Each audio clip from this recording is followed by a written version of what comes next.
pa smo nazaj v oddaji Ta veseli dan, z mano še vedno Janin Klemenčič, svetovni popotnik in danes se sprehajava in potujeva po Južni Afriki.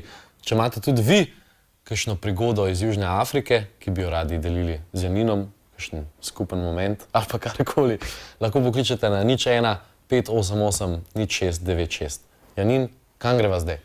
Če zdaj gledajo v živo, potem nekaj pokličejo, vprašajo karkoli, povejo karkoli, kakšne zgodbe, če jih imajo, bova z veseljem prisluhnila.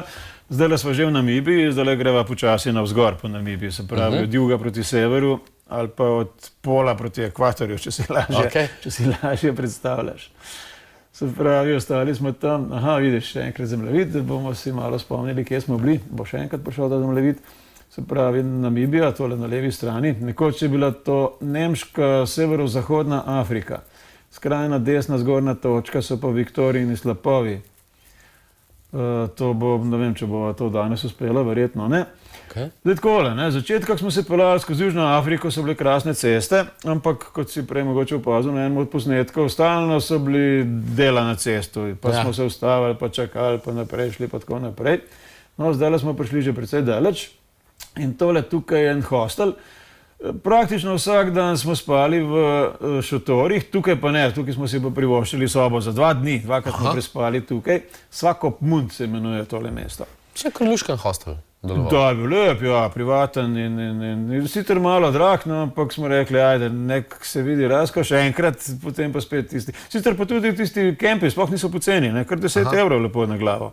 Nikakor ni poceni. Včasih je celo kakšen hotel skoraj ista cena. Tole tukaj je pa pleme Damara. Zdaj takole občutljivim gledalcem morava takoj sporočiti, naj se ne hudujajo, ker to je pač njihova normalna noša, da ne bojo se mame naju napadale, zakaj kaževa gole ženske. Te ženske so čisto normalno oblečene vsak dan in tole je, zdaj pač tam recimo internet tam bolj slabo dela, najbližje je 2000 km stran, televizija tudi, tako da se pač zabavajo na tak način, da plešejo in prepevajo, takrat, ko ne delajo česa drugega. Da ne vem, mi dva sicer tukaj ne slišijo zvoka, naši gledalci ga pa verjetno malo slišijo. Zdaj so to samo tele 4 dame malo zapele, malo kasneje bomo pa videli, da tudi moški znajo poskakovati. Še prej pa tole poslušaj, oziroma se pravi, mi dva ne slišiva, oni uporabljajo podoben jezik kot bušmani. Namreč uporabljajo klikse, kar pomeni, da delajo in tako dalje, razne zvoke proizvajajo. 11 različnih kliksov proizvajajo s svojimi usti. Tale gospa pa pravkar razlaga, katere zdravilne rastline in druge predmete, tole recimo kravje govno, ki ga tudi uporabljajo kot zdravilo za določene zadeve in je potem v svojem, ni bilo jasno, zakaj je ona rdeče pobarvana, ostale niso bile. Po obrazu, mogoče zato, ker je vračinja in ona je pač zdravilka in gospod doktor. Čudovite bele zobe je imela. Zobe imajo pa vsi, take kot se spodobi. Ne jejo toliko čokolade pa bombonov kot mi. To je. No, da bi pa še malo zaplesali. Zdaj, če boš malo pogledal po okolici, boš videl, da so, nekatere dame so kar postavne, nekatere so pa precej pri sebi. Gospodje so pa zelo vitki, že kar za naše pojme najbolj vitki pri nas so še vedno debelejši kot pa tele gospodje tukaj. Pa ne vem, je to zaradi tega, ker se veliko gibljajo ali zaradi tega, ker je to taka moda.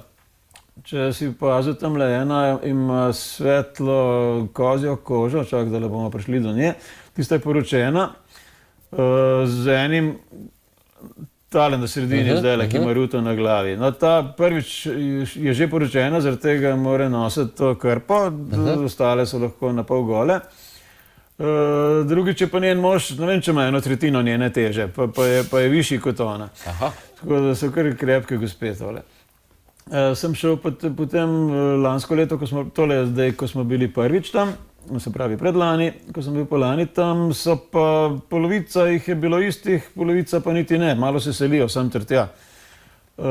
Tole je taka vasica hecna, pa nekateri od njih niti ne prespijo tukaj, ampak pridajo zato, ker bomo mi prišli, in bojo pa kakšno napitnino dobili od nas. Pa ne, da bi kaj oni sami, tako kot recimo v Etiopiji, ti vsak tečnari, da mu moraš nekaj plačati. Tukaj pa ne, tukaj pa pač nekakšno vstopnino, bi rekel, plačaš za celo vas. Ali pa pristojbino, ali kakorkoli. V ozadju vidimo tudi neke zgradbice manjše. Ja, no, to so koče njihove, tam večina prespi, nekateri so po sosednjih vaseh in imajo kar lepo peši bus, ni kakšnih biciklov ali pa česa drugega. Pa jim ni problem, ker so pač navajeni na to. Vem, da smo enkrat čakaj, kje je bilo to, v Keniji, ja, smo šli, se ni bilo veliko, 2 uri skozi puščavo, ne, pa smo mi skoraj pogagali. Videli smo pa, da domačini pa kar hrabro korakajo tam in je to njihova vsakdanja pot in mi smo tako dehidrirali, smo popili vsak po par litrov vode, potem ko smo končno prišli do civilizacije. Za njim je pa to normalna zadeva, ne pač nič kaj posebnega.